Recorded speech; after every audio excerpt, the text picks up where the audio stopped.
नमस्ते। चलिए आज बात करते हैं हैरियट लर्नर की एक बहुत ही ज़रूरी किताब द डांस ऑफ एंगर के बारे में। ये एक ऐसी किताब है जो हमारे रिश्तों के उन अनकहे पैटर्न्स को सामने लाती है जिसमें हम सब कहीं ना कहीं खुद को फंसा हुआ पाते हैं। हैरियट लर्नर की ये जो पंक्ति है, ये सिर्फ एक थीसिस नहीं है, ये अपने आप में एक शांत क्रांति है।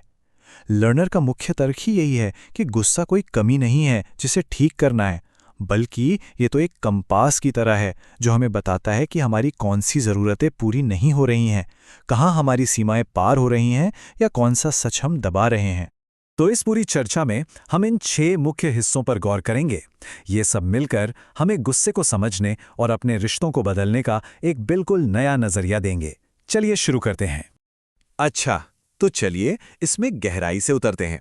हमारा पहला सेक्शन ही इस बात पर है कि गुस्सा यानी क्रोध एक बहुत जरूरी सिग्नल है। और ये सोच खासकर उन महिलाओं के लिए जिनको हमेशा से मिलनसार रहना सिखाया गया है, एकदम क्रांतिकारी है।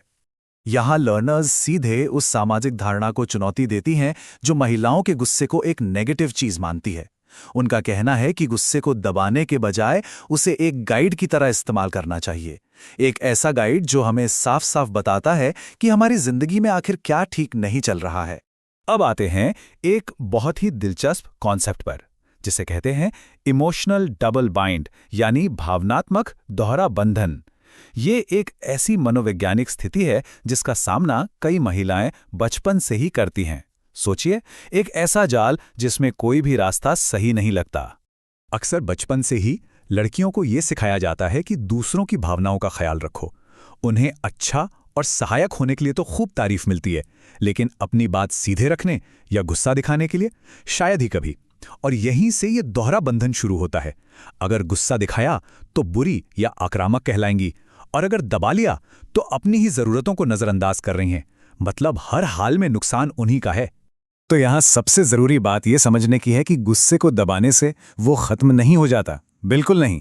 लर्नर बताती हैं कि ये गुस्सा बस एक तरह से अंडरग्राउंड चला जाता है, जहां ये अंदर ही अंदर सड़ता रहता है और फिर अलग अलग कम कंस्ट्रक्टिव तरीकों से बाहर निकलता है, जैसे आंसुओं के रूप में, तानों में या एकदम चुप हो जाने में।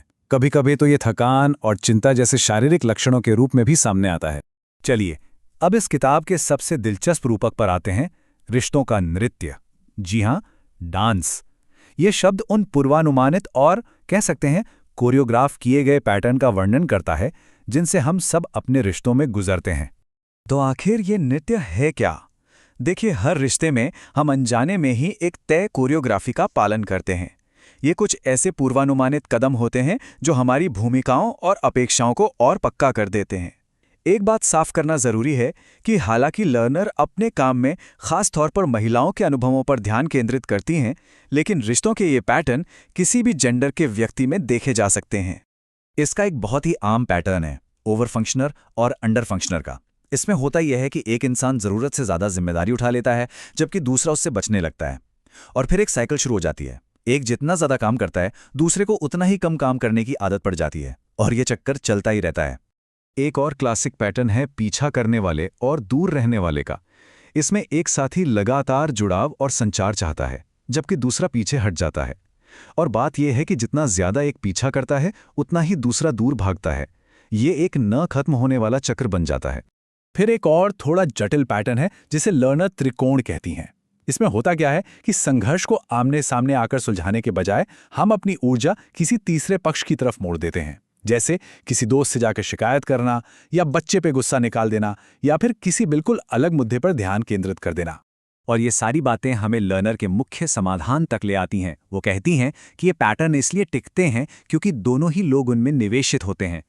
तो इस नृत्य को बदलने का एक ही तरीका है, अपने खुद के कदम बदलना। और हाँ, इस बदलाव से जो शुरुआती असुविधा होगी उसको सहने के लिए भी तैयार रहना है।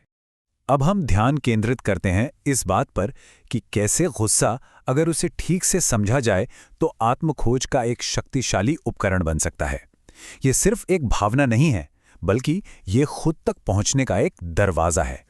लर्नर के मुताबिक गुस्सा अक्सर शक्तिहीन, अदृश्य या अनसुना महसूस करने की एक प्रतिक्रिया होता है। ये हमारी आत्मा से निकला हुआ एक संकेत है जो बता रहा है कि हमारी किसी बहुत जरूरी जरूरत को अनदेखा किया जा रहा है। और अपने गुस्से की जड़ों तक पहुंचकर ही हम खुद से कुछ बहुत गहरे सवाल पूछ सकते हैं। लर्नर हमें खुद से कुछ ऐसे सवाल पूछने को कहती हैं जो हमें अंदर तक हिला दें। पहला सवाल है, शांति बनाए रखने के लिए मैंने स्वयं को कहाँ चुप रखा है? ये एक बहुत गहरा सवाल है। अगला सवाल हमारे डर का सामना करवाता है। मुझे किस बात का डर है कि अगर सच कहा तो क्या होगा? अक्सर यही डर हमें अपनी बात कहने से रोकता है। एक और गहरा सवाल जो हमारी प्रेरणाओं के बारे में सोचने पर मजबूर करता है, मैं अभी भी किसकी स्वीकृति की तलाश में हूं? यह हमें यह समझने में मदद करता है कि हमारे कामों के पीछे बाहरी दबाव कितना है।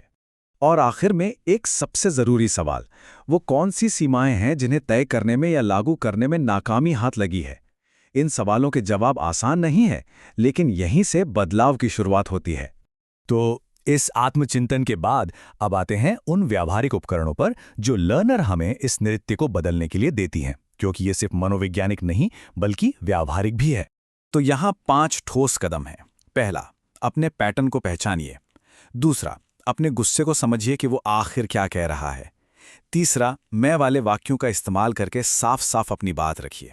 चौथा, इस बात के लिए तैयार रहिए कि सामने से प्रतिरोध आएगा, क्योंकि लोग बदलाव को आसानी से स्वीकार नहीं करते। और पांचवां, शांति से अपनी स्थिति पर अड़े रहिए। इन उपकरणों का मकसद दूसरों को नियंत्रित करना नहीं है, बल्कि अपनी स्वतंत्रता को वापस पाना है। अब हम आते हैं अपने आखिरी लेकिन शायद सबसे महत्वपूर्ण खंड पर, असहज होने का साहस। लर्नर की सबसे गहरी अंतर्दृष्टि में से एक यह है कि असली विकास शुरुआत में एक नुकसान जैसा महसूस होता है। जब हम दूसरों के लिए हद से ज्यादा करना बंद कर देते हैं तो हमें अपराध बोध महसूस हो सकता है। जब हम सीमाएं निर्धारित करते हैं तो हम खुद को स्वार्थी महसूस कर सकते हैं। लेकिन लर्नर हमें याद दिलाती हैं कि ये भावनाएं असफलता के संकेत नहीं हैं, ये परिवर्तन के संकेत हैं। प्रामाणिकता की कीमत असुविधा है। और अंत में, कोई भी इंसान जिसने कभी खुद को चुप पाया हो, जिसे खारिज कर दिया गया हो या जो नाराजगी के चक्कर में फंसा हो, उसके लिए ये किताब एक रास्ता दिखाती है। और ये रास्ता दूसरों को बदलकर नहीं मिलता, बल्कि खुद को बदलकर मिलता है। और शायद यही सबसे बड़ा क्रांतिकारी कार्य है।